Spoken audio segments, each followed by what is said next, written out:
दो पढ़े हम लोग, अभी स्टार्ट किया था हम लोगों ने steps of research. Steps of research start किया था, राइट, जिसमें हमने दो चीज पढ़ा था। पहला आइडेंटिफिकेशन ऑफ प्रॉब्लम, यानी कि शोध समस्या का चयन करना, और दूसरा हमने पढ़ा था लिटरेचर रिव्यू, साहित्यिक समीक्षा। ठीक है, ये दोनों चीजें हमने देखी थी। उसके बाद आज उसी जो आपका स्टेप्स ऑफ रिसर्च है, जो रिसर्च के प्रोसेस हैं, उसमें हम नेक्स्ट देखने वाले हैं डिफाइनिंग ऑब्जेक्टिव, यानी कि उद्देश्य का निर्माण करना। आपके रिसर्च में उद्देश्य कैसा होना चाहिए उसके बारे में यहाँ पे बताया गया है। ठीक है, कि जो हमारा रिसर्च का उद्देश्य होता है वो कैसा होना चाहिए।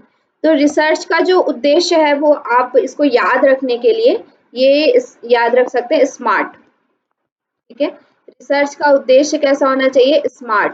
स्मार्ट में एस का मतलब क्या है, स्पेसिफिक, यानी कि विशिष्ट। विशिष्ट कहने का मतलब क्या है कि आपका जो रिसर्च का ऑब्जेक्टिव है वो ज्यादा फैला हुआ ना हो, एग्जैक्ट हो। ठीक है, मतलब कि जिसको आप अचीव कर सकें, जो मेजरेबल हो, यानी कि जिसका आप मापन कर सकें, ऐसा होना चाहिए। और बहुत ज्यादा फैला हुआ नहीं होना चाहिए। मतलब कि मान लीजिए आप किसी टेक्स्ट पे कर रहे हैं, हठ योग पे कर रहे हैं या आसनों पे कर रहे हैं, तो इतना सारा नहीं लेना है, इतने सारे आसन नहीं लेना है कि आप उसको मेजर ही ना कर पाए। या मान लीजिए आप कोई ग्रंथ पे कर रहे हैं, तो उस ग्रंथ से रिलेटेड बहुत सारे आपके बुक्स होंगे। ठीक है, जैसे आप उपनिषदों पे कुछ रिसर्च करना चाहते हैं, ठीक है, तो आपको पूरा 108 उपनिषद नहीं ले लेना है। ठीक है, उसमें से आप कुछ चुनकर ही उपनिषद लेंगे, जैसे 5 या 7 उपनिषद। तो इस तरह से आपका जो ऑब्जेक्टिव है वो कैसा होना चाहिए, स्पेसिफिक होना चाहिए, वो आपका लिमिटेड होना चाहिए। ठीक है, बहुत बड़ा नहीं होना चाहिए, फैला हुआ नहीं होना चाहिए। ठीक है, स्पेसिफिक का मतलब क्या है, लिमिटेड होना चाहिए, जितना आपकी क्षमता के अनुसार आप जितना कर सकते हैं उतना। ठीक है, बहुत ज्यादा फैला हुआ नहीं होना चाहिए। दूसरा क्या है, मेजरेबल। मेजरेबल भी इसी का एक पार्ट है, जिसको आप मापन कर सकें। ठीक है, बेसिकली ये आपका एक्सपेरिमेंटल रिसर्च में होता है मेजरेबल, जिसमें आप देखते हैं कि the objective should be capable of measurement. ठीक है, ऑब्जेक्टिव कैसा होना चाहिए, आप जिसको मेजर कर सके, जिसको आप मापन कर सके। ठीक है, फिर आपका है अचीवेबल, यानी कि जिसको आप अचीव कर सके। ठीक है, यानी कि जैसे कि रियलिस्टिक वर्ल्ड से वो रिलेटेड हो। ऐसा नहीं कि आप कुछ हवा में बात कर रहे हैं या आत्मा परमात्मा को नापने की बात कर रहे हैं। ठीक है, तो आत्मा या परमात्मा को हम नहीं नाप सकते, उसको हम मेजर नहीं कर सकते या उसको अचीव नहीं कर सकते। ठीक है, तो आपका जो रिसर्च है वो कैसा होना चाहिए, ऐसा होना चाहिए जिसको आप प्राप्त कर सके। या फिर इतना लंबा नहीं होना चाहिए कि 10 साल 15 साल तक आपका रिसर्च चल रहा है और उस रिसर्च की आप कंक्लूजन तक ही नहीं पहुंच पा रहे। ठीक है, तो इसलिए रिसर्च कैसा होना चाहिए, जो यथार्थ होना चाहिए, रियलिस्टिक होना चाहिए। ठीक है, हमारे जो समाज में चीजें चल रही है उसी के बेसिस पे होना चाहिए। उसके बाद क्या है, रिलेवेंट, उपयुक्त या फिर प्रासंगिक भी कहते हैं इसको हिंदी में, प्रासंगिक लिख लीजिएगा। ठीक है, प्रासंगिक का मतलब क्या होता है, it should be relevant, people responsible to achieve them. ठीक है, मतलब कि आपका जो रिसर्च है वो प्रेजेंट लाइफ में या अभी के जो वर्तमान सिचुएशन है उसमें क्या होना चाहिए, उसके लिए उपयुक्त होना चाहिए। ठीक है, जो आपका वर्तमान में वो उसका कुछ काम हो। ऐसा नहीं रिसर्च करना है जिसका अभी वर्तमान में मतलब ही नहीं है या उसका कोई जरूरत ही नहीं है। ठीक है, तो यहाँ पे रिसर्च कैसा करना चाहिए, जो हमारे डे टू डे लाइफ में या प्रेजेंट लाइफ में जिसका प्रासंगिकता हो, जो रिलेवेंट रखता हो, उस वैसा ही रिसर्च हमें करना चाहिए। ठीक है, और उसके बाद लास्ट आपका आता है टाइम बाउंड। ठीक है, आपके रिसर्च का एक टाइम बाउंड होना चाहिए। जैसे पीएचडी हम कर रहे हैं तो मैक्स टू मैक्स हमारा कितना जाता है, 5 ईयर तक हमारा रिसर्च जाना चाहिए। ठीक है, 5 ईयर से ज्यादा हमारा रिसर्च नहीं होना चाहिए। तो उसी तरह से आपके रिसर्च को आपको क्या है कि टाइम बाउंड, कि हाँ मैं इसको 3 साल में कंप्लीट करेंगे, 5 साल में। 5 ईयर से ज्यादा का आपका टाइम बाउंड नहीं होना चाहिए। ठीक है, तो ये आपका ऑब्जेक्टिव जो है इसी के अनुसार आपको बनाना है, जो आपका स्पेसिफिक हो, मेजरेबल हो, अचीवेबल हो, रिलेवेंट हो और टाइम बाउंड हो। ठीक है, तो इस तरह से आपका क्या है, रिसर्च ऑब्जेक्टिव। ठीक है, नेक्स्ट आपका है रिसर्च डिजाइन। ठीक है, रिसर्च ऑब्जेक्टिव करने के बाद आपको एक रिसर्च डिजाइन बनाना है। ठीक है, रिसर्च डिजाइन में क्या होता है, कि डिज़ाइन मतलब कि बेसिकली आप उसमें कौन सा रिसर्च डिज़ाइन यूज़ करेंगे, कौन सा सैंपल यूज़ करेंगे, क्या स्टैटिस्टिकल एनालिसिस करेंगे, डाटा कलेक्शन कैसे करेंगे, ये सारी चीज़ें आप पूरा रिसर्च डिज़ाइन के अंतर्गत बताते हैं, ठीक है। What is research design? तो रिसर्च डिज़ाइन मतलब कि आपका जो मेथड है, टाइप है, वो क्या होना चाहिए, ठीक है। इसके पूर्व की क्लासेस में हमने बहुत सारे टाइप्स पढ़े हैं, रिसर्च के टाइप्स क्या क्या होते हैं, ठीक है, बहुत सारे टाइप्स पढ़े हैं। तो उनमें से आपका रिसर्च कौन से टाइप का है, ठीक है, कौन सा टाइप आप यूज कर रहे हैं, आप एनालिटिकल यूज कर रहे हैं, एक्सपेरिमेंटल यूज कर रहे हैं, डिस्क्रिप्टिव कर रहे हैं, किस तरह का रिसर्च आप करना चाहते हैं, तो वो आप उसमें डिफाइन करते हैं कि आपका रिसर्च टाइप क्या होता है, ठीक है। और features of good research design में क्या क्या अच्छे फीचर्स होने चाहिए हमारे, ठीक है। तो फीचर्स में भी हमने पढ़ा था कि आपके इंटरेस्ट का टॉपिक होना चाहिए, ठीक है, जिसको आप मापन कर सके ऐसा होना चाहिए। आपका टॉपिक कैसा होना चाहिए, वैलिड होना चाहिए, ठीक है, मतलब कि विश्वसनीयता होनी चाहिए और वैध होना चाहिए, ठीक है, और एथिकल कोई इशू उसमें ना हो, किसी भी तरह का प्लेगरिज्म इत्यादि ना हो। तो ये सारी चीजें हमने पढ़ी थी, features of good research design. तो वो सारी चीजें आपके डिजाइन के अंदर इंक्लूड होना चाहिए, ठीक है। फिर फंक्शन क्या होता है रिसर्च डिजाइन का, क्या क्या फंक्शन, इसके कार्य क्या क्या होते हैं, क्यों हमें रिसर्च डिजाइन चूज करना पड़ता है, ठीक है। आप कोई रिसर्च करने जा रहे हैं तो रिसर्च डिजाइन क्यों चूज करेंगे, कौन सा टाइप हमें लेना है, ये हम क्यों चूज करेंगे। अगर हम इसको चूज नहीं करेंगे तो क्या होगा कि हमारे पास, हमें पता नहीं चलेगा कि हम एनालिटिकल रिसर्च करना चाहते हैं या प्रैक्टिकल रिसर्च करना चाहते हैं या फिर कोई क्रिटिकल एनालिसिस करना चाहते हैं, ठीक है। तो ये हमें पता नहीं चलेगा। तो ये सारी चीजें हमें पहले से ही डिफाइन करना है, ठीक है, क्योंकि हर एक रिसर्च को आप अलग अलग तरह से बना सकते हो। उसी रिसर्च को आप एक्सपेरिमेंटल भी कर सकते हैं, उसी रिसर्च को आप डिस्क्रिप्टिव भी कर सकते हैं, उसी रिसर्च को आप एनालिटिकल भी कर सकते हैं, उसी रिसर्च को आप कंपेरेटिव भी कर सकते हैं, ठीक है। तो उसमें बहुत सारे क्या है आपके, उसमें बहुत सारे टाइप्स हैं, ठीक है। लेकिन आपको क्या करना है उसमें, आपको अपना एरिया चूज करना है कि आप एक्सपेरिमेंटल करना चाहते हैं या फिर डिस्क्रिप्टिव करना चाहते हैं या एनालिटिकल करना चाहते हैं या कंपेरेटिव करना चाहते हैं, ठीक है। तो आपको अपना एक टाइप, एक रास्ता होता है ना, जैसे कि हमें दिल्ली जाना है, ठीक है। तो दिल्ली जाने के लिए आपको बहुत सारे मार्ग मिलेंगे, या तो आप बाय रोड जा सकते हैं या फिर ट्रेन जा सकते हैं या फिर बाय मतलब फ्लाइट से भी जा सकते हैं, ठीक है। तो आपके लिए कन्वीनियंट क्या है उसको आपको चूज करना है, ठीक है। तो रिसर्च डिजाइन चूज करना भी इसी तरह का होता है कि हमारे लिए कन्वीनियंट क्या है, हम क्या कर सकते हैं, ठीक है। आपको अगर फ्लाइट कन्वीनियंट है तो आप फ्लाइट में जाएंगे, अगर आपको ट्रेन कन्वीनियंट है तो आप ट्रेन से जाएंगे, ठीक है। अगर आपको बाय रोड कन्वीनियंट है तो आप उससे जाएंगे। तो उसी तरह से रिसर्च डिजाइन चूज करने का कार्य भी यही होता है, फंक्शन यही होता है कि हमारे लिए क्या कन्वीनियंट है, ठीक है। हम एक्सपेरिमेंट में कन्वीनियंट है या फिर डिस्क्रिप्टिव में या कंपैरिजन में, तो इससे हमें हमारा क्या होता है, रास्ता इजी हो जाता है, ठीक है। हम एक बार एक्सपेरिमेंट में जा रहे हैं, फिर उसके बाद सोच रहे हैं कि एनालिटिकल करेंगे, आधा काम हमारा एक्सपेरिमेंट का हो गया, फिर हमें समझ में आया नहीं हमें एनालिटिकल करना है। तो आपका इससे टाइम भी जाएगा, आपका रिसोर्सेज जाएगा, पैसा भी जाएगा, ठीक है, आपका टाइम भी जाएगा और आपका मतलब एक तरह से दिमाग भी होगा, क्योंकि एक्सपेरिमेंटल में जो चीजें आपने की है शायद वो एनालिटिकल में यूज ना आए, ठीक है। तो ये सारी चीजें वेस्ट होती है, इसीलिए हमें रिसर्च डिजाइन, हमारा फ्रेमवर्क तैयार करना बहुत जरूरी होता है, ठीक है। फिर पार्ट्स ऑफ रिसर्च डिजाइन में हम सोचो, जैसे हमने ऑब्जेक्टिव में क्या पढ़ा, स्मार्ट, ठीक है, ये आप लोग को याद रखने का तरीका है, कैसे आपको याद रखना है। तो उसी तरह से रिसर्च डिजाइन के भी कुछ शॉर्ट टर्म है, सोचो, इसका आगे क्या हम देखेंगे। और टाइप्स ऑफ रिसर्च डिजाइन कौन कौन से टाइप्स हैं वो सारी चीजें हम इसमें कवर करेंगे, ठीक है। तो पहला हम देखते हैं रिसर्च डिजाइन। तो रिसर्च डिजाइन क्या होता है, is a plan, structure and strategy of investigation, ठीक है। आपका जो रिसर्च डिजाइन होता है वो क्या करता है, आपका एक योजना बनाना, ठीक है। हमें रिसर्च करने के पूर्व ही पूरी तरह से प्लानिंग कर लेना कि हमें करना क्या है एग्जैक्टली, ठीक है। जिसमें आप पूरी तरह से डिफाइन करेंगे कि आपका रिसर्च टाइप्स क्या होगा, आपका सैंपल क्या होगा, आप डाटा कलेक्शन कैसे करेंगे, ये सारी चीजें आप उसमें क्या करते हैं, डिफाइन करते हैं, ठीक है। The plan is the complete scheme और प्रोग्राम ऑफ द रिसर्च, ठीक है। ये पूरा कंप्लीट स्कीम होता है, पूरा होल सम आपका क्या होता है, एक व्यू होता है कि आप किस तरह से रिसर्च करने वाले हैं, ठीक है। The research design is procedural plan that is adopted by the research to answer the question which is validity, उसकी वैलिडिटी होनी चाहिए, ठीक है, वैध जिसको कहते हैं। ऑब्जेक्टिवली यानी कि उसका क्या होना चाहिए, इस समाज में उसका महत्व होना चाहिए, ठीक है। और साथ ही साथ वो एक्यूरेट होना चाहिए, कुछ भी रिजल्ट निकाल के नहीं देना है, ठीक है। जो एक्यूरेट है मतलब कि वस्तुनिष्ठ है, सटीक है, ऐसा आंसर। और साथ ही साथ क्या होना चाहिए, इकोनॉमिकल यानी कि आपको कम से कम खर्चा करना पड़े, ठीक है। मतलब ऐसा नहीं कि आप रिसर्च कर रहे हो और रिसर्च करने में 10 करोड़ लगा रहे हैं, ठीक है, तो उस रिसर्च का कोई वैल्यू नहीं है। मान लीजिए आप एक मशीन बना रहे हैं कोई, और उस मशीन में आप बनाने में आपको 10 करोड़ लग रहा है, ठीक है, तो क्या वो एप्लीकेबल होगा?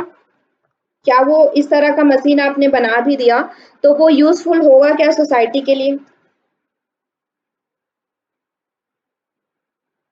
नहीं। क्योंकि क्योंकि या तो उसको कोई बड़े लोग ही खरीद पाएंगे या कुछ लोग ही उसको खरीद पाएंगे, ठीक है। जैसे कि कुछ लोग ऐसे मशीन, हाँ हाँ बताइए। सामान्य लोगों के लिए वो मतलब वो लोग अफोर्ड ही नहीं कर पाएंगे ना वो। हाँ ठीक है। तो जो भी आप रिसर्च कर रहे हैं वो कैसा होना चाहिए, इकोनॉमिकल होना चाहिए, ज्यादा से ज्यादा लोगों तक पहुंच पाए, ठीक है, ऐसा आपका रिसर्च होना चाहिए। ऐसा नहीं कि वो कुछ लोग ही उसको यूज कर पाए या कोई बड़े लोग ही उसको यूज कर पाए या ज्यादा लोगों के लिए ना हो, ऐसा रिसर्च नहीं होना चाहिए। आपका रिसर्च जो सब लोग यूज कर सकें और सबको सबके लिए एप्लीकेबल हो, ऐसा आपका रिसर्च होना चाहिए, ठीक है। तो रिसर्च डिजाइन में आप यही सारी चीजें डिफाइन करते हैं कि मुझे इतना खर्चा आएगा इसको करने में, इसकी ये वैलिडिटी होगी, ठीक है, ये ऑब्जेक्टिव है या नहीं, ये एक्यूरेट होगा या नहीं, ये सारी चीजें आप रिसर्च डिजाइन के अंदर पहले ही डिफाइन कर देते हैं, आपके रिसर्च चालू होने से पहले, जिसको हम लोग सिनॉप्सिस इत्यादि कहते हैं ना, वो, ठीक है। तो रिसर्च डिजाइन को में 3 चीजें इंपॉर्टेंट रहती है, फ्रॉम राइटिंग ऑफ हाइपोथेसिस, ठीक है, हाइपोथेसिस राइट करना है आपको, क्या आपकी परिकल्पना क्या है, ठीक है, क्या आप आंसर निकालना चाह रहे हैं, ठीक है। उसके बाद देयर ऑपरेशनल इम्प्लीकेशन यानी कि वो कहाँ-कहाँ अप्लाई होगा। जैसे कि आप कोई मशीन बना रहे हैं, तो वो मशीन जो है वो क्या-क्या नापेगी, वो हाइट को नापेगी या वेट को नापेगी, ठीक है। अब जो हाइट वेट आपकी नाप रही है वो कहाँ-कहाँ पे अप्लाई होगा, तो वो हॉस्पिटल्स में अप्लाई हो सकता है, वो जिम में अप्लाई हो सकता है, ठीक है, वो स्कूल में अप्लाई हो सकता है, तो ये कहाँ-कहाँ पे अप्लाई हो सकता है। और साथ ही साथ the final analysis of the data, उसको आप कैसे एनालिसिस करेंगे कि आपने एक्यूरेट निकाला है या नहीं रिजल्ट, ये आप कैसे एनालिसिस करेंगे, उसका यहाँ पे क्या होता है, हम देते हैं आंसर, ठीक है। तो ये 3 चीज आपके रिसर्च डिजाइन में होना चाहिए, आपकी हाइपोथेसिस, हाइपोथेसिस यानी कि परिकल्पना, जिसमें आप क्या निकालना चाह रहे हैं, उत्तर क्या आंसर देना चाह रहे हैं, जो प्रश्न आपके पास है। रिसर्च एक क्या है, प्रॉब्लम है, उस प्रॉब्लम का क्या समाधान आप देना चाह रहे हैं, वो आपके हाइपोथेसिस में आप बताते हैं। और वो हाइपोथेसिस जो आपने बनाई है वो कहाँ-कहाँ एप्लीकेबल हो सकती है, किसके-किसके यूज में आ सकती है, या सोसाइटी के लिए वो क्या यूजफुल है, वो आप बताते हैं। और उसको कलेक्ट करने के लिए आप कहाँ-कहाँ से डाटा लेंगे, प्राइमरी डाटा लेंगे, सेकेंडरी डाटा लेंगे, या कहाँ से डाटा लेंगे, वो और उसका एनालिसिस कैसे करेंगे, उसका विश्लेषण कैसे करेंगे, ये आप अपने रिसर्च डिजाइन में पहले ही बता देते हैं, ठीक है, जिसको हम रिसर्च प्रपोजल कहते हैं ना, उसमें, ठीक है। फिर features of good research design में आपका आता है वो फ्लेक्सिबल होना चाहिए। फ्लेक्सिबल मतलब वही कि ज्यादा से ज्यादा लोगों तक पहुंचने वाला होना चाहिए, ठीक है। उसके बाद क्या होना चाहिए, एफिशिएंट, जो आप नापना चाह रहे हैं, जो आप मेजर करना चाह रहे हैं, वो उसी चीज को मेजर करे। जैसे आप कोई मशीन बना रहे हैं हाइट मेजर करने के लिए या वेट मेजर करने के लिए, तो आपका जो मशीन है वो वेट को ही मेजर करे, कुछ और चीज मत मेजर करे, ठीक है, ऐसा होना चाहिए।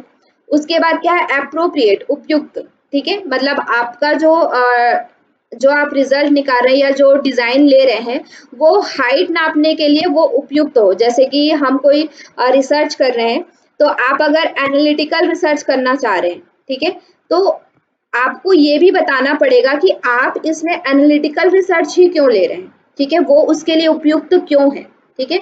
आप इसमें एक्सपेरिमेंटल रिसर्च क्यों नहीं ले रहे हैं, क्या वो एक्सपेरिमेंटल रिसर्च आपके रिसर्च के लिए उपयुक्त होगा या नहीं होगा, ठीक है। तो ये आपका कोई भी आप रिसर्च डिजाइन ले रहे हैं तो उसके लिए आपके पास जस्टिफिकेशन होना चाहिए, उसके लिए आपके पास तर्क होना चाहिए कि आप जो रिसर्च डिजाइन ले रहे हैं वो इसके लिए उपयुक्त है या नहीं, और है तो क्यों है। ठीक है, उसके बाद किफायती इकोनॉमिकल होना चाहिए। ठीक है, आप जो भी रिसर्च कर रहे हैं वो क्या होना चाहिए, उसमें कम से कम पैसा लगे या ज्यादा से ज्यादा लोगों के लिए यूजफुल हो, ऐसा होना चाहिए। विश्वसनीयता होनी चाहिए। ठीक है, उसमें वो क्या होना चाहिए, रिलायबल होना चाहिए। और मिनिमम बायस। ठीक है, बायस का मतलब क्या होता है, पूर्वाग्रह उसमें नहीं होना चाहिए। कोई भी आप रिसर्च कर रहे हैं वो क्या होना चाहिए, ज्यादा से ज्यादा ऑब्जेक्टिव ओपिनियन होना चाहिए। ऑब्जेक्टिव समझ रहे हैं, सब्जेक्टिव और ऑब्जेक्टिव क्या है, what is subjective, what is objective.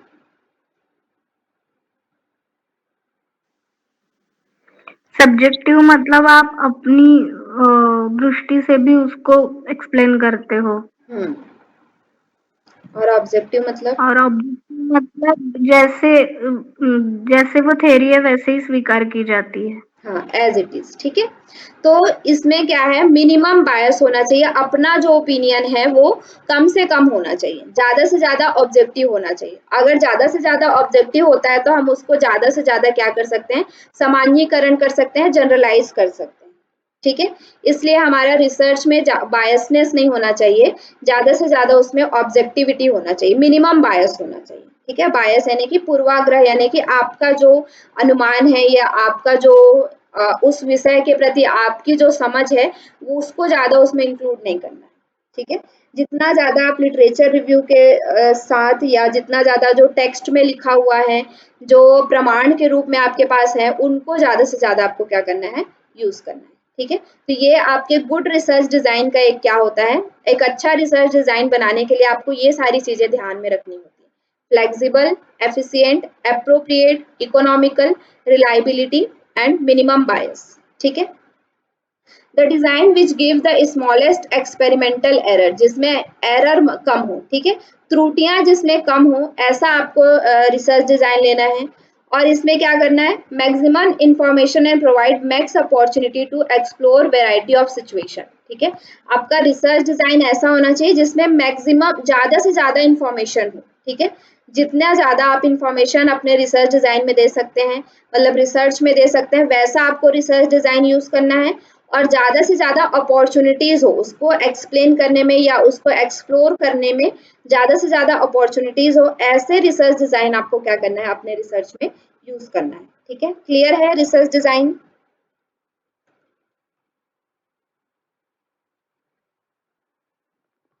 यही सब उसमें पूछा जाता है। ठीक है, एग्जाम में आप लोग को जो प्रश्न आया था वो समझ में आया, बहुत 3 लोगों ने ही पेपर दिया था, लेकिन उसमें शायद मुझे नंबर याद नहीं है, किसी के 12 नंबर आए थे, किसी के 30 नंबर आए थे, और एक किसी का नंबर मुझे याद नहीं। ठीक है, तो आप लोगों ने बहुत शायद रिवाइज नहीं किया था या समझ नहीं आया, मुझे पता नहीं है, तो आप लोग पूछ सकते हैं अगर आप लोगों को कोई चीजें समझ नहीं आ रही है या आप लोग को उसमें टफ जा रहे हैं। ठीक है, क्योंकि ये भी चीज मैं आप लोग को क्लियर बता देती हूँ कि जो मैं यहाँ पे पढ़ा रही हूँ वो वर्डिंग्स आएगी या नहीं आएगी मैं नहीं कहूंगी। ठीक है, रिसर्च रिसर्च क्या, आपका जो फर्स्ट पेपर है या आपका जो सेकंड पेपर है वो आपको पूरा समझ पे डिपेंड करता है। ठीक है, आप बेसिकली मैं फर्स्ट पेपर के बारे में कहूंगी, फर्स्ट पेपर में ये जो वर्ड लिखा है ना, ये आएगा या नहीं आएगा ऐसा हम नहीं कह सकते, क्योंकि उसमें इतनी सारी चीजें हैं, या इसी चीज को वो अलग तरीके से भी कह सकते हैं। ठीक है, इसके लिए बहुत सारे वर्डिंग्स हैं, तो ज्यादा से ज्यादा आप जितना ज्यादा प्रश्न हल करेंगे उतना ज्यादा आपको समझ में आएगा। ठीक है, कॉन्सेप्ट अपना क्लियर रखिए और उसके बाद ज्यादा से ज्यादा प्रश्नों को हल करिए, क्योंकि वहां पे प्रश्न जो है वो घुमा के आता है, जैसा यहाँ पे सीधा सीधा जो लिखा हुआ है वो चीजें नहीं आएंगी, होगा वही चीज बट आपको उसको क्या करना पड़ेगा, समझना पड़ेगा। ठीक है, तो फंक्शंस ऑफ रिसर्च डिजाइन में है हाँ, to detail the procedure of undertaking the study. ठीक है, मतलब कि प्रोसीजर को आपको क्या करना है, डिटेल में बताना है, वही चीजें हम बार बार पढ़ते आ रहे हैं।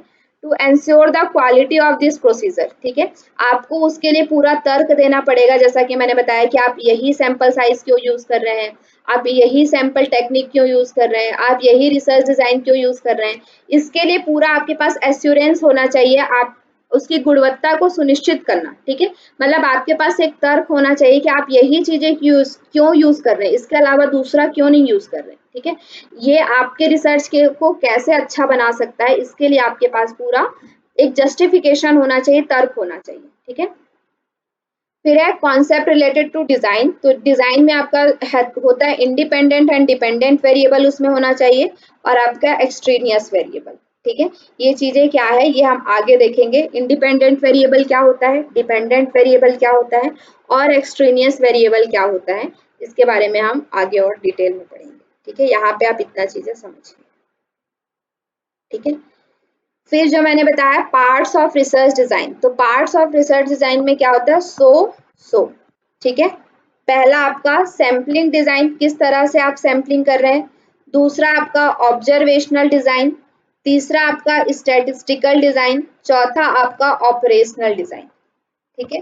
डिजाइन के अंतर्गत आपको ये 4 चीजें कवर करनी होती हैं, जिसमें आपका sampling, observation, statistical and operational, ठीक है। अब ये आगे क्या है एक एक करके हम लोग देखते हैं। ये याद रखिएगा, सो से इसको याद रखिएगा, ठीक है। ये आपके लिए शॉर्ट। चलिए, तो अभी हम लोग देखने वाले हैं पहला क्या है, पार्ट्स ऑफ रिसर्च डिजाइन में पहला हमने क्या देखा, सैम्पलिंग, ठीक है। पहला क्या है सैम्पलिंग डिजाइन, क्या क्या सैम्पलिंग डिजाइन यूज होता है, तो इसमें हम लोग देखते हैं the process to obtaining the information from the subset sample of the larger group, ठीक है। जैसे कि आप टेक्स्ट भी सेलेक्ट कर रहे हैं, जैसे आप थ्योरेटिकल स्टडी भी करने जा रहे हैं, ठीक है। तो जैसे मैं हठ योग का ही एग्जांपल लेती हूँ, तो हठ योग में अगर हम देखें तो अभी हम लोग को क्या है 15 से 20 टेक्स्ट हम लोग के जानने में ही है, ठीक है। 20 टेक्स्ट हमारे पास है, अब हम अपनी स्टडी में पूरा सभी 20 टेक्स्ट को यूज नहीं कर सकते, ठीक है। उसमें हमें क्या करना पड़ेगा, कुछ टेक्स्ट को यूज करना पड़ेगा, या फिर हम 2-3 टेक्स्ट लेंगे, ठीक है। 2-3 टेक्स्ट के अनुसार ही हम उस स्टडी को क्या करेंगे, एक्सप्लोर करेंगे। ऐसा आप अपने थ्योरेटिकल स्टडी में भी देख सकते हैं। और अगर आप प्रैक्टिकल स्टडी करना चाहते हैं तो वहां पे क्या होता है आपका, कि अगर आपके पास जैसे कि आप वृद्धाश्रम में कोई स्टडी करना चाह रहे हैं, ठीक है। वृद्धाश्रम में किसी भी जगह के, जैसे मैं महाराष्ट्र ही ले लेती हूँ, महाराष्ट्र के वृद्धाश्रम पे आप स्टडी करना चाहते हैं, ठीक है। तो महाराष्ट्र में न जाने कितने वृद्धाश्रम होंगे, महाराष्ट्र इतने बड़ा स्टेट है, उसमें कितने सारे वृद्धाश्रम होंगे, ठीक है। तो अब हमें क्या करना पड़ेगा, उससे भी थोड़ा लिमिट करना पड़ेगा कि हम किसी स्टेट का लेंगे, महाराष्ट्र के नागपुर स्टेट का, ठीक है। तो नागपुर में भी अगर हम देखें तो वहां पे भी बहुत सारे वृद्धाश्रम होंगे, तो हम उसमें क्या करेंगे, नागपुर के किसी एक डिस्ट्रिक्ट को लेंगे, डिस्ट्रिक्ट में भी बहुत सारे होंगे, ठीक है। तो उस डिस्ट्रिक्ट में से हम क्या करेंगे, 1 या 2 वृद्धाश्रम को चूज कर लेंगे, ठीक है। वहां के लोगों को ही हम सेलेक्ट करेंगे। तो ये क्या होता है कि हम जो पॉपुलेशन ले रहे हैं, जो ग्रुप ले रहे हैं, ग्रुप हमारा क्या है, वृद्धाश्रम, वृद्ध लोग, वृद्धाश्रम में रहने वाले लोग, ये हमारा पूरा पॉपुलेशन है, ठीक है। उस पॉपुलेशन में से हम किसी एक जगह से, एक पर्टिकुलर जगह से कुछ लोगों को ले रहे हैं, ठीक है। मान लीजिए हम एस्टिमेट मानते हैं कि महाराष्ट्र में टोटल 50,000 वृद्धाश्रम सॉरी वृद्धाश्रम में रहने वाले लोग कितने हैं, 50,000 हैं, ठीक है। ऐसे लोग जो वृद्धाश्रम में रहते हैं वो कितने हैं, 50,000 हैं। लेकिन हम पूरे 50,000 पे तो स्टडी नहीं कर सकते ना, हम कुछ लोगों को लेंगे, हम इनमें से या तो फिर 200-300 लोगों को लेंगे। तो उन 200-300 लोगों को हम क्या कहते हैं, सैंपल कहते हैं, ठीक है। 50,000 में से हमने जो 200 लोग चुने, कहाँ से चुने, कैसे चुने, उसको हम लोग देखेंगे कैसे कैसे चुनना होता है, सैंपल कैसे लेते हैं हम लोग। लेकिन ये जो 200 हमने चूज किया उसको हम क्या कहते हैं, सैंपल कहते हैं, ठीक है।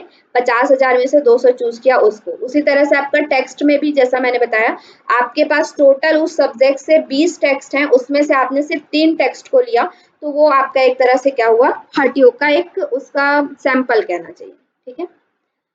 फिर क्या है, sampling design must be result in representative sample, it must be such which result is small sample error, ठीक है। मतलब आपका ये जो 200 आप चूज कर रहे हैं ना, ये ऐसा होना चाहिए जो आपके पूरे पॉपुलेशन को रिप्रेजेंट करे, ठीक है। रिप्रेजेंट करे मतलब क्या है, उसका प्रतिनिधित्व करे, मतलब ऐसा नहीं कि आपने सिर्फ और सिर्फ किसी एक जगह से जाके चुन लिया, आपको पता ही नहीं है। मान लीजिए वृद्धाश्रम जैसा है, तो वृद्धाश्रम में आप देखना चाहते हैं कहीं का वृद्धाश्रम कैसा होगा, बहुत अच्छा होगा, ठीक है, वहाँ पे सुविधाएं अच्छी होंगी, तो वहाँ के लोग ज़्यादा बीमार नहीं होंगे। लेकिन किसी जगह का वृद्धाश्रम कैसा होगा कि अच्छा नहीं होगा, वहाँ खाना वगैरह अच्छे से नहीं मिलता होगा, तो वहाँ के जो वृद्ध लोग हैं उनमें क्या होता होगा, मतलब बीमारियां ज़्यादा रहती होंगी। तो हमें ऐसा चूज करना है जो हमारे पूरे पॉपुलेशन को क्या करे, रिप्रेजेंट करे, ठीक है। तो इसमें टाइप्स दो रहता है, प्रोबेबिलिटी, नॉन प्रोबेबिलिटी, इसके बारे में हम लोग और डिटेल में आगे पढ़ेंगे क्या क्या होता है और इसके क्या क्या टेक्निक्स होते हैं, ठीक है, बहुत इंपॉर्टेंट है, सैंपल से बहुत सारे प्रश्न आते हैं। अब देखते हैं प्रोबेबिलिटी सैम्पलिंग, ठीक है। प्रोबेबिलिटी का मतलब क्या होता है, जैसा कि मैंने पहले ही बताया था आप लोग को, जिस सभी, जैसे कि हमारे पास 10 लोग हैं, ठीक है, 10 लोग हैं, तो उनमें से सभी के पास इक्वल चांस हो। आप लोगों ने वो पढ़ा है क्या, प्रोबेबिलिटी पढ़ा होगा बचपन में, जैसे एक डाइस है, ठीक है, उसमें 6 आने के कितने चांसेस हैं, ये हम पढ़ते थे, याद है क्या आप लोग को? हाँ मैम, पॉसिबिलिटी। हाँ, पॉसिबिलिटी, ठीक है। मैम, पॉसिबिलिटी के नाम से होता है। हाँ। हाँ, ठीक है। तो काइंड ऑफ प्रोबेबिलिटी क्या है, पॉसिबिलिटी है। तो जैसे कि यहाँ पे 1 से 6 हमारे डाइस में क्या रहता है, 1 से 6 नंबर लिखा होता है, तो उस पॉसिबिलिटी आने की क्या चांसेस है, 1/6, ठीक है। मतलब सभी को एक एक चांसेस है, मतलब कुछ भी आ सकता है, चाहे वो 1 भी आ सकता है, 2 भी, 3 भी, 4 भी, 5 या 6, ठीक है। उसी तरह से हमारा क्या है, प्रोबेबिलिटी में क्या होता है, सभी के पास इक्वल चांस होता है सेलेक्ट होने का, ठीक है। प्रोबेबिलिटी सैम्पलिंग का मतलब ही यही होता है कि सभी जितने भी सैंपल हैं, जितने भी पॉपुलेशन हैं, उनके पास इक्वल चांस होता है हमारी स्टडी में सेलेक्ट होने का, ठीक है। क्लियर हुआ क्या प्रोबेबिलिटी सैम्पलिंग?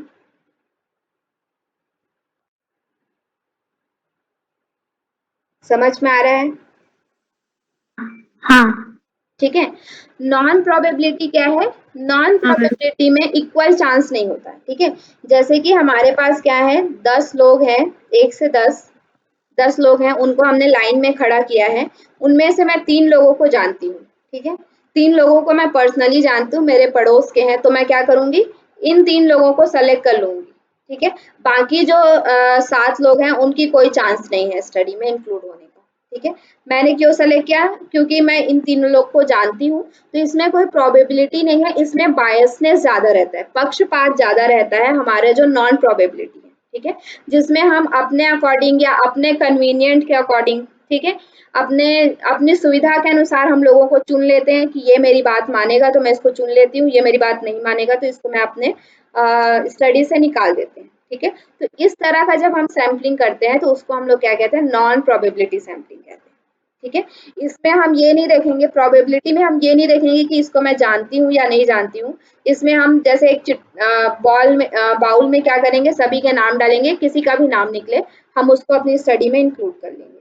लेकिन इसमें ऐसा नहीं होता है, इसमें हमारा अपना कन्वीनियंट के अकॉर्डिंग हम क्या करते हैं, सैंपल चूज करते हैं। क्लियर? इसका और डिटेल में हम देखेंगे क्या क्या टाइप्स होता है उसके बारे में। तो नेक्स्ट अभी हमने क्या देखा, सोर्सों में पहला हमने देखा सैम्पलिंग डिजाइन, ठीक है। दूसरा ओ यानी कि ऑब्जर्वेशनल डिजाइन, ठीक है, अवलोकनात्मक डिजाइन, जिसमें हम क्या कहते हैं, observational design is correlation research in which research or researcher observe ongoing behavior in the field of the data collection, ठीक है। अब जब आपने पूरा सैंपल डिजाइन बना लिया, आपने ये बना लिया कि आपको कौन कौन सा डिजाइन यूज करना है, कौन सा टाइप यूज करना है रिसर्च में, आपके वेरिएबल क्या क्या है, ठीक है, आपने कौन सी सैम्पलिंग करी है, वो सारी चीजें आपने कर ली। तो अब आप क्या करेंगे, अपना जो ऑब्जर्वेशन स्टार्ट करेंगे, ठीक है। एक तरह से अब जैसे थ्योरेटिकल अगर आपकी स्टडी है तो आप क्या करेंगे, उसमें आप अब फिर डाटा कलेक्शन, जैसे आपने 3 जो टेक्स्ट चुने थे, उस 3 टेक्स्ट को आप 3 टेक्स्ट में आपको देखना था आसन क्या क्या दिए हुए हैं, ठीक है। तो आप क्या करेंगे, आप ऑब्जर्व करना स्टार्ट करेंगे, उस टेक्स्ट को अच्छी तरह से पढ़ेंगे, कहाँ कहाँ पे आसन के बारे में क्या क्या चीजें लिखी हुई हैं उसके बारे में देखेंगे। अगर आपका प्रैक्टिकल स्टडी है, आपको योगा कराने किसी को जा करके, तो आप क्या करेंगे, आप वहाँ पे जाएंगे, उनको योगा कराएंगे, उनमें ऑब्जर्व करेंगे कि वो ठीक से योगा कर रहे हैं नहीं कर रहे हैं, उनमें रिजल्ट आ रहा है या नहीं आ रहा है, ठीक है। तो ये सारी चीजें आप क्या करेंगे, ऑब्जर्व करेंगे। दूसरा आपका रिसर्च डिजाइन में ये सारी चीजें होती है, ठीक है। तीसरा आप क्या करेंगे, स्टैटिस्टिकल एनालिसिस या स्टैटिस्टिकल डिजाइन, जिसमें आप क्या करते हैं कि आपने पूरा ऑब्जर्व कर लिया, आपने क्या क्या ऑब्जर्वेशन करना है ये सारी चीजें देख ली। अब आप उसको डिफरेंट टाइप से कैसे उसका कंक्लूजन निकालेंगे, ठीक है। उसमें आप टेबल यूज करेंगे, चार्ट यूज करेंगे या ग्राफ यूज करेंगे, किस तरह से उसका कंक्लूजन आप दूसरों तक पहुंचाएंगे, ठीक है, ताकि वो इफेक्टिव वे से दूसरों तक पहुंच सके, ठीक है, ज्यादा अच्छी तरह से हम कैसे उसको दूसरों तक पहुंचा सकते, ठीक है। अब यहाँ तक की चीजें क्या है, आपके समझ की चीजें। लेकिन स्टैटिस्टिकल डिजाइन क्या होता है कि अब आपको दूसरों को समझाना है, ठीक है। हमारी समझ हम कैसे समझते हैं ये अलग चीज होता है, लेकिन हम दूसरों को जब समझाते हैं तो हम जितना इफेक्टिव वे में समझाएं ताकि वो ज्यादा से ज्यादा लोगों तक पहुंच सके, ठीक है, ज्यादा से ज्यादा लोग उसको समझ सकें। ऐसे इस तरह से आप कैसे अपने जो कंक्लूजन निकाल रहे हैं, रिजल्ट निकाल रहे हैं, उसको कैसे डिलीवर करें। इसमें आपका मेन चीज होता है कि आपकी भाषा, ठीक है, आप किस तरह से लोगों तक उस भाषा में पहुंचा पा रहे हैं, और दूसरा आप कितना सिंपल या कितने अच्छे तरह से पहुंचा पा रहे हैं, ये आपका स्टैटिस्टिकल डिजाइन के अंतर्गत आएगा, ठीक है। ये बेसिकली प्रैक्टिकल के लिए है, जिसमें आप टेबल चार्ट्स वगैरह यूज करके आप अपने रिजल्ट को बताते हैं, ठीक है। नेक्स्ट आपका होता है ऑपरेशनल डिजाइन, जिसमें आप अपना पूरा एक एक्चुअल वर्क का एक क्या करते हैं, प्रोसेस बनाते हैं, जिसमें आप कितना फाइनेंशियल मैनेजमेंट होगा, ठीक है, कितना फाइनेंशियल लगेगा, क्या उसका इंफ्रास्ट्रक्चर होगा, मतलब इंफ्रास्ट्रक्चर यानी कि क्या क्या उसमें चीजें लगेंगी, ठीक है। आपको कोई मशीन की जरूरत है, आपको कोई लाइब्रेरी की जरूरत है, ठीक है, आपको कितना उसमें पैसा लगेगा, ये सारी चीजें आप उसमें बताते हैं कि मुझे इस जगह पे इस लाइब्रेरी में जाके ये सारी चीजें पढ़नी पड़ेंगी, वहां से मुझे ये डाटा कलेक्ट करना पड़ेगा, इसमें मुझे इतना पैसा लगेगा। या आप प्रैक्टिकल कर रहे हैं तो मुझे योगा कराने में और योगा अरेंज करने में मुझे इतना पैसा लगेगा, डाटा कलेक्ट करने में इतना पैसा लगेगा। तो ये सारी चीजें आप उसमें क्या करते हैं, बताते हैं, ताकि आपका पूरा जो शोध प्रबंध है या आपका जो सिनॉप्सिस है वो पूरा क्या हो सके, दूसरों तक पहुंच सके, या जिनके सामने आप प्रेजेंट कर रहे हैं उनको सारी चीजें समझ में आए, ठीक है। तो ये ऑपरेशनल डिजाइन होता है, जिसमें आप अपना फाइनेंशियल मैनेजमेंट और इंफ्रास्ट्रक्चर मैनेजमेंट बताते हैं, ठीक है। क्लियर है? हाँ मैम। Research design. चलिए, तो अब हम लोग थोड़ा सा देखते हैं सैम्पलिंग, ठीक है। सैम्पलिंग से भी बहुत सारी प्रश्न आते हैं आपका, जैसे आपने क्लस्टर सैम्पलिंग वगैरह के बारे में देखा होगा, क्लस्टर सैम्पलिंग, स्ट्रेटिफाइड सैम्पलिंग, इन सब से बहुत सारे प्रश्न आपके पूछे जाते हैं, ठीक है। तो व्हाट इज सैम्पलिंग? तो सैम्पलिंग मीन्स क्या होता है, क्लियरली डिफाइंड टारगेट पॉपुलेशन। सबसे पहले आपको क्या करना है, टारगेट पॉपुलेशन डिफाइन करना है, ठीक है। ये यहाँ पे बेसिकली आपका एक्सपेरिमेंटल रिसर्च में होता है, जिसमें आप एक टारगेट पॉपुलेशन बताते हैं कि आप 12 से 14 साल के बच्चों को लेंगे, कि आप 40 से 60 साल के लोगों को लेंगे, ये भी लेंगे तो कहाँ से लेंगे, वृद्धाश्रम से लेंगे या किसी किसी संस्था से लेंगे, ठीक है। तो ये आप पूरी तरह से क्लियर कट डिफाइन करते हैं कि हम पॉपुलेशन कहाँ का लेंगे, ठीक है। आप कोई अनाथ आश्रम से बच्चे लेंगे, ठीक है। तो ये सारी चीजें आप पहले पॉपुलेशन डिफाइन करते हैं। अब मान लीजिए आपने डिसाइड किया कि मैं अनाथ आश्रम से बच्चे लूंगी, ठीक है। तो फिर क्या होगा, हम अब अनाथ आश्रम से भी बच्चे लेंगे तो पूरे भारत के तो नहीं ले सकते, हम किसी एक स्टेट का लेंगे। स्टेट में भी हम क्या करेंगे, किसी डिस्ट्रिक्ट में जाएंगे, ठीक है। हम पूरा डिस्ट्रिक्ट में भी हम पूरा नहीं ले सकते, उसमें भी हम क्या करेंगे, एक या दो हम क्या करेंगे, चूज करेंगे कि हाँ इन 2 जगह से, इन 3 जगह से हम क्या करेंगे, अनाथ, इन 3 जगह के जो अनाथ आश्रम है उनसे हम बच्चे लेंगे, ठीक है। तो ये आपने क्या किया, एक पॉपुलेशन डिफाइन कर लिया कि मैं महाराष्ट्र के नागपुर के कोई 2 आपके अनाथ आश्रम है, वहां से मैं क्या कर रही हूँ, बच्चे ले रही हूँ, ठीक है। फिर उसके बाद ये आपका पूरा पॉपुलेशन हो गया। मान लीजिए उन दोनों जो अनाथ आश्रम है वहां पे 500 बच्चे हैं, तो 500 आपका क्या हो गया, पॉपुलेशन, ठीक है। 500 आपका क्या हो गया, पॉपुलेशन। अनाथ आश्रम नागपुर, वहां के 2 अनाथ आश्रम, वहां पे टोटल 500 बच्चे हैं, वो हमारा क्या हो गया, पॉपुलेशन कहते हैं। ठीक है, ये हमारा क्लियरली डिफाइन हो गया। अब इसमें कोई चीज नहीं है कि हम यहाँ से लेंगे वहां से लेंगे, ठीक है, एक क्लियर डिफाइन कर दिया आपने, मैं इस जगह से इतने बच्चे लूंगी, ठीक है। फिर उसके बाद क्या करेंगे, सेलेक्टिंग सैंपल फ्रेम। अब आप डिसाइड करेंगे कि आप 500 में से कितने बच्चों को लेंगे। ये तो आपका पॉपुलेशन हुआ, लेकिन 500 पे हम स्टडी नहीं कर सकते, ये क्या है, बहुत बड़ा है, इसमें खर्चा बहुत ज्यादा आएगा आपको, ठीक है। तो आप क्या करेंगे कि आप 100 लोग को डिसाइड करेंगे, तो आपका सैम्पलिंग फ्रेम क्या हो जाएगा, 100, पॉपुलेशन हमारा क्या हो गया, 500, ठीक है। Choose sampling technique.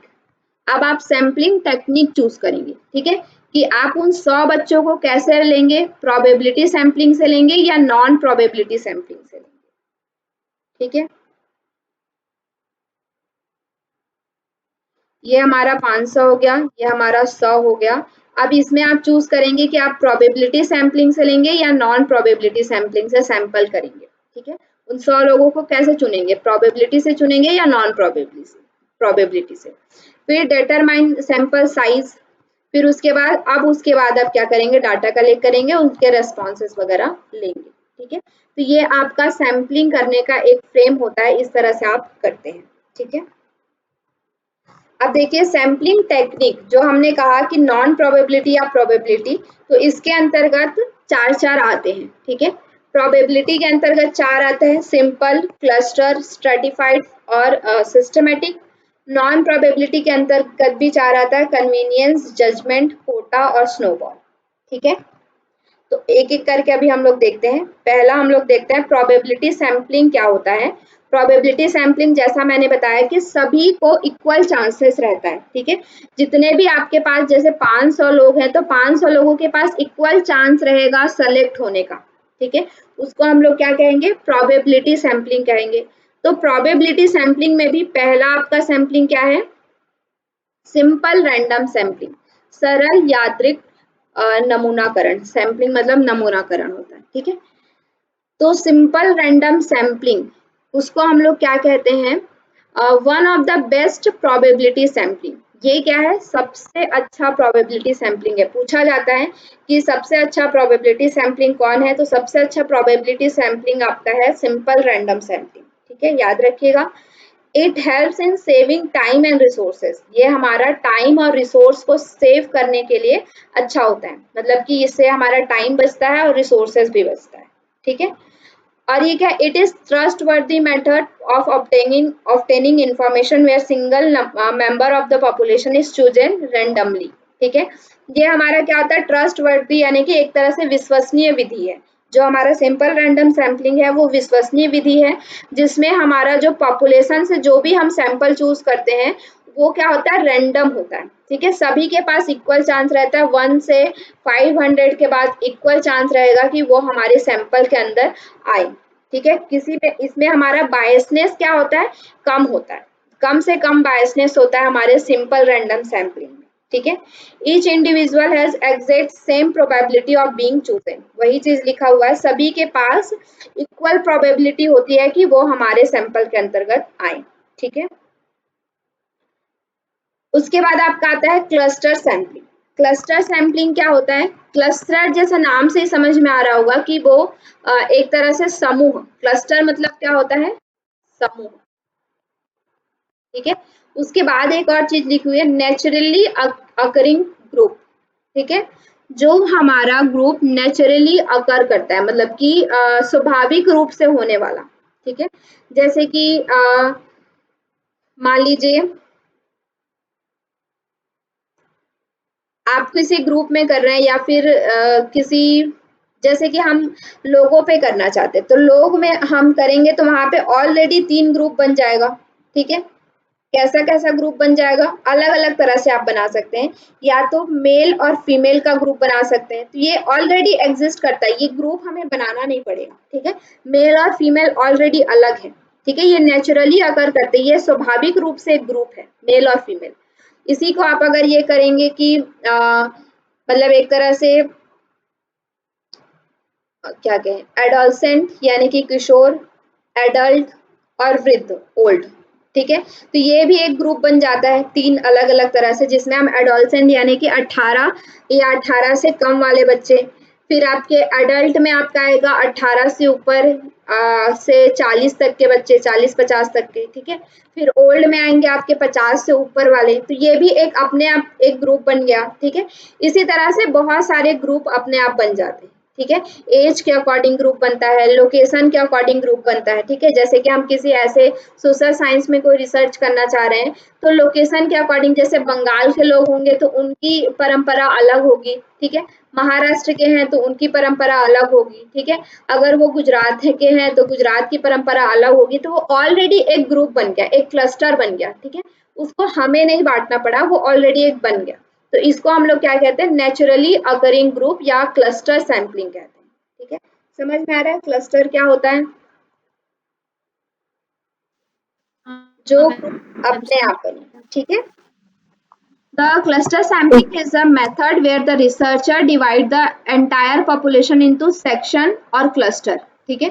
रिसर्चर क्या करता है, उसको सेक्शन में डिवाइड कर देता है, और cluster that represent the population, जो पॉपुलेशन को क्या करे, रिप्रेजेंट करे, ठीक है। क्लस्टर आर आइडेंटिफाइड और included in the sample on the basis of defining demographic parameter, ठीक है, सच एज एज या फिर लोकेशन या फिर सेक्स। इस तरह से अलग अलग तरह से हम उनको ग्रुप में डिफाइन करते हैं और उसको हम लोग क्या कर लेते हैं, अपने सैंपल के अंतर्गत चूज कर लेते हैं, ठीक है। किसी एक क्लस्टर को, जैसे हम बच्चों पे ही करेंगे, हम बूढ़ों पे ही करेंगे, ठीक है, हम एडल्ट्स पे ही करेंगे, तो हम पूरा का पूरा क्लस्टर उठा लेते हैं, ठीक है। क्लस्टर से और सैंपलिंग नहीं करते, हम एज वाइज उठाते हैं, जैसे 12 से 15 तक के एज के ही बच्चों को हम लेंगे, ठीक है। हम किसी महाराष्ट्र लोकेशन के किसी एक ही नागपुर के ही लोगों को लेंगे, ठीक है। हम सिर्फ मेल को ही लेंगे, हम सिर्फ फीमेल को ही लेंगे, ठीक है। तो इस तरह से हम जो क्लस्टर में डिवाइड करते हैं, उनमें से किसी एक क्लस्टर को उठा करके हम क्या कर लेते हैं, रिसर्च कर लेते हैं। तो इसको हम लोग क्या कहते हैं, क्लस्टर सैंपलिंग कहते हैं। क्लियर है? हाँ मैम। ये प्रश्न, चलिए, ये चीज समझना बहुत इंपॉर्टेंट है। इसका, अच्छा इसका मैंने नहीं लिखा है, आगे वाले में लिखा होगा, ठीक है। हेट्रोजेनिटी मतलब क्या होता है, विविधता, और होमोजेनिटी मतलब क्या होता है, एक रूपता, ठीक है। हेट्रोजेनिटी मतलब विविधता और होमोजेनिटी मतलब एक रूपता।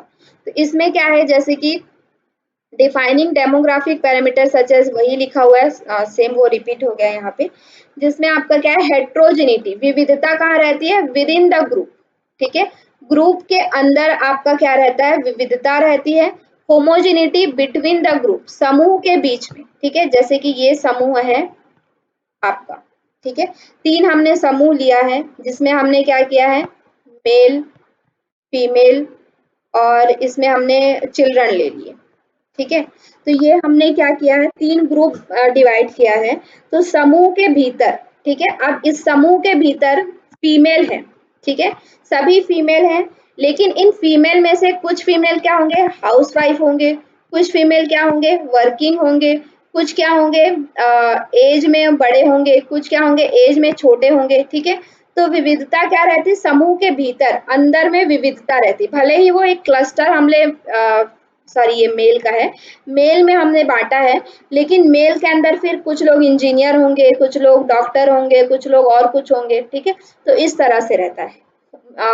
हेट्रोजेनिटी, विविधता हमारे क्या रहती है, समूह के भीतर रहती है, ठीक है। होमोजेनिटी क्या होगी, समूह के बीच में, अलग अलग समूह के बीच में क्या होगी, एक रूपता रहेगी, ठीक है। क्लियर हो रहा है? है ना? तो हाँ ये मैम। आपको याद रखना है, ये यहाँ से पूछा जाता है क्लस्टर सैंपलिंग में, ठीक है। फिर उसके बाद मेन आप इसमें याद रखिएगा, क्लस्टर सैंपलिंग में क्या चीज है कि अपने आप प्री डिफाइंड क्लस्टर होता है, उसको रिसर्चर बनाता नहीं है, अपने आप वो बन जाता है क्लस्टर, ठीक है। यही चीज आपको स्ट्रेटिफाइड में डिफरेंशिएट करेगी। स्ट्रेटिफाइड भी क्या होता है, एक तरह का समूह ही होता है, ठीक है। स्ट्रेटिफाई करना मतलब कि समूह ही बनाना, लेकिन इसको समूह क्या करता है, रिसर्चर बनाता है अपने कन्वीनियंट के अकॉर्डिंग, ठीक है। इसको क्या करता है, divided into strata by researcher, ठीक है।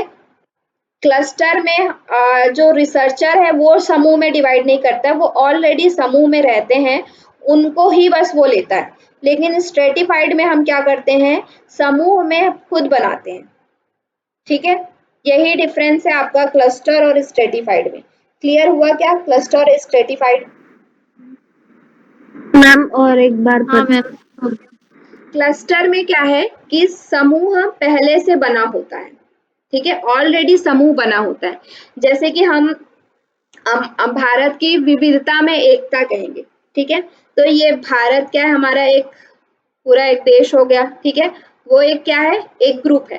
लेकिन इसके अंदर भी क्या होते हैं, सब ग्रुप रहते हैं ना, कोई महाराष्ट्र के हैं, कोई जम्मू कश्मीर के हैं, कोई छत्तीसगढ़ से हैं, कोई आपका साउथ साइड से है। तो ये अंदर अपने आप वो क्या है, ग्रुप बना हुआ है। ठीक है, तो ये क्या है, क्लस्टर सैंपलिंग हुआ। पहले से ही ग्रुप बना हुआ है, पहले से ही ग्रुप बना हुआ है, उन्हीं ग्रुप को हम ले लेते हैं, अपने से ग्रुप नहीं बनाते। ठीक है, तो उसको हम लोग क्या कहते हैं, क्लस्टर सैंपलिंग कहते हैं। ठीक, क्लस्टर समझ में आया?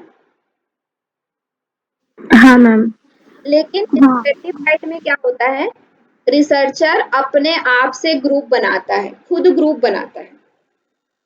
ठीक है, जैसे कि मान लीजिए कि उसको ग्रुप बनाना है, तो वो क्या करेगा, कोई साइज जैसे कि हाइट के अकॉर्डिंग ग्रुप बना लेगा, कि जिसकी हाइट क्या होगी, 4 फुट से 4.5 फुट होगी, उसको हम एक ग्रुप में रखेंगे। जिसकी हाइट 4.5 से 5 फुट होगी, उसको हम एक ग्रुप में रखेंगे। जिसकी हाइट 5 से 5.5 होगी, उसको हम एक ग्रुप में रखेंगे। ठीक है, तो ये पहले से ऐसा कोई ग्रुप बना हुआ नहीं था, लेकिन रिसर्चर ने अपने कन्वीनियंट के लिए क्या कर लिया, ये ग्रुप बना लिया। ठीक है, उसी तरह से जेंडर के अकॉर्डिंग उसने ग्रुप बना लिया कि हम जो मेल होंगे उनको हम एक ग्रुप में रखेंगे, फीमेल होंगे उनको एक ग्रुप में रखेंगे। ठीक है, ऑक्यूपेशनल यानी कि उनके कार्य कैसा व्यवसाय करते हैं, जो टीचर हैं उनको हम एक ग्रुप में रखेंगे, जो डॉक्टर हैं उनको हम एक ग्रुप में रखेंगे, जो इंजीनियर हैं उनको हम एक ग्रुप में रखेंगे। ठीक है, तो इस तरह से रिसर्चर अपने कन्वीनियंट के लिए क्या करता है, ग्रुप बनाता है। तो उसको हम लोग क्या कहते हैं, स्ट्रेटिफाइड सैंपलिंग कहते हैं। क्लियर, अभी समझ में आ गया होगा। क्लस्टर यानी कि प्री डिफाइंड, अपने आप नेचुरली अकरिंग ग्रुप, यानी कि स्वतः ही वो ग्रुप में रहता है, वो रिसर्चर नहीं करता है। लेकिन स्ट्रेटिफाइड में ग्रुप में नहीं रहता है, रिसर्चर उसको अपने हिसाब से ग्रुप बनाता है। ठीक है, उसको हम लोग क्या कहते हैं, स्ट्रेटिफाइड सैंपलिंग कहते हैं। ठीक है, stratified sampling is often use where there is great deal of variation with in population. ठीक है, स्ट्रेटिफाइड को सैंपलिंग कब यूज करते हैं हम लोग, जब पॉपुलेशन में बहुत सारा वेरिएशन हो। ठीक है, बहुत उसमें विभिन्नता हो, तब हम क्या करते हैं, स्ट्रेटिफाइड सैंपलिंग का यूज करते हैं।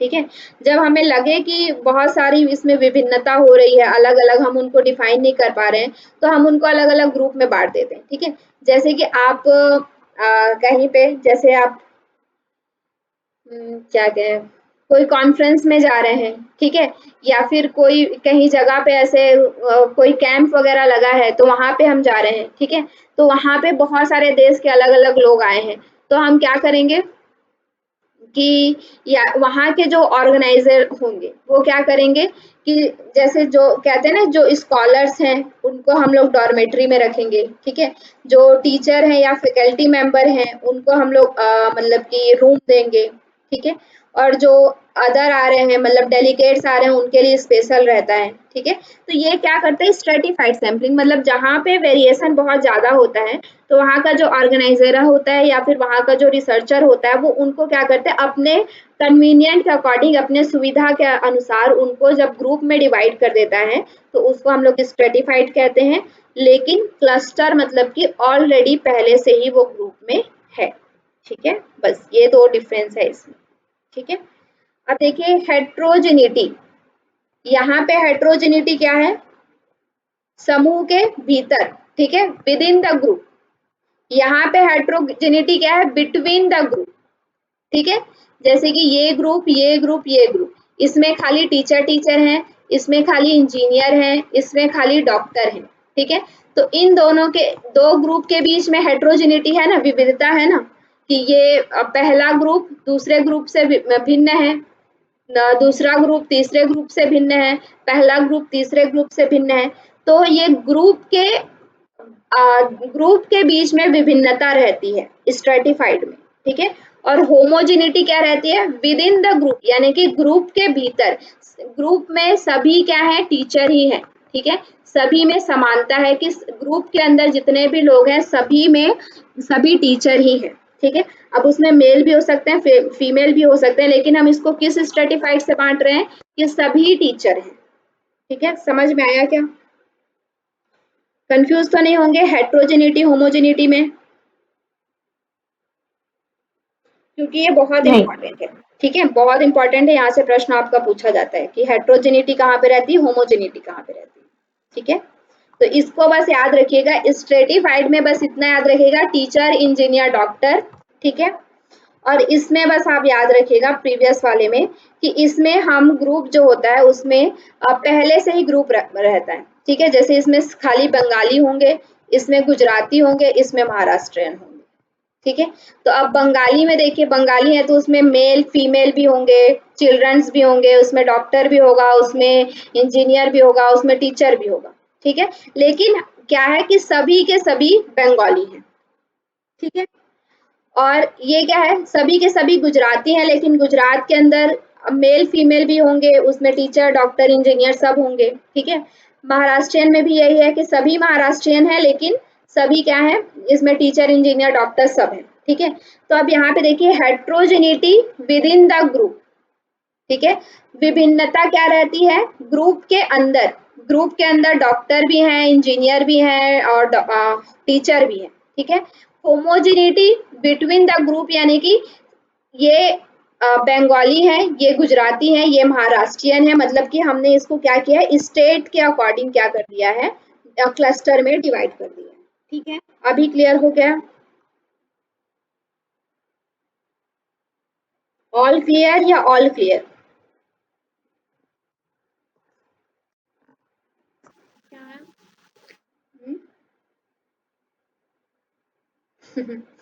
आप लोग की आवाज नहीं आ रही, चलिए लास्ट हम लोग देखते हैं, सिस्टमैटिक रैंडम सैम्पलिंग, ठीक है। सिस्टमैटिक रैंडम सैम्पलिंग में आपका क्या है, हमने 3 सैम्पलिंग देखा, ये तीनों प्रोबेबिलिटी था, ये भी प्रोबेबिलिटी ही है, सिस्टमैटिक रैंडम सैम्पलिंग प्रोबेबिलिटी ही है ये भी। इसमें क्या होता है, using systematic method member of sampling are chosen in a regular interval of population, ठीक है। मान लीजिए हमारे पास 20 लोग हैं, 1 2 3 4 5 6 7 8 9 10 ले लेती हूँ, ठीक है। 10 लोग हैं, तो हम क्या कर रहे हैं कि हर तीसरे इंसान को हम चूज कर रहे हैं, ठीक है। तो 1 2 3 तीसरे को चूज किया, 1 2 3 तीसरे को चूज किया, 1 2 3, ठीक है। तो हम क्या कर रहे हैं, एक रेगुलर इंटरवल के बाद हर तीसरे इंसान को हम क्या कर रहे हैं, चूज कर रहे हैं। अब वहां पे हमने ये नहीं देखा है कि वहां पे तीसरे इंसान पे कौन है, ठीक है। तो इस तरह से ये क्या होता है, सिस्टमैटिक सैम्पलिंग होता है कि हम उसको हर तीसरे इंसान को क्या करेंगे, चूज करेंगे, रेगुलर इंटरवल यानी कि नियमित अंतराल के बाद हम क्या कर रहे हैं, चुना जा रहा है, अपना सैंपल क्या है, नियमित अंतराल के बाद चुना जा रहा है। It requires selection of starting point for the sample and sampling size and that can be repeat the regular interval, ठीक है। हम एक को चूज कर लेते हैं, जैसे कि एक को चूज कर लिया, इसके बाद हम कहेंगे कि हर तीसरे इंसान को चुनेंगे, तो 1 2 3 तीसरा ये हो जाएगा, फिर यहाँ से 1 2 3 इस तरह से, ठीक है। हम कोई एक स्टार्टिंग पॉइंट करते हैं और अपने माइंड में बना लेते हैं कि हर तीसरे इंसान को चुनेंगे, दूसरे इंसान को चुनेंगे, और उसी इंटरवल में हम क्या करते जाते हैं, रिपीट करते जाते हैं, ठीक है। इसको हम क्या कहते हैं, सिस्टमैटिक सैम्पलिंग कहते हैं। This type of sampling method has been predefined interval and hence this sampling technique is least time consuming, ठीक है।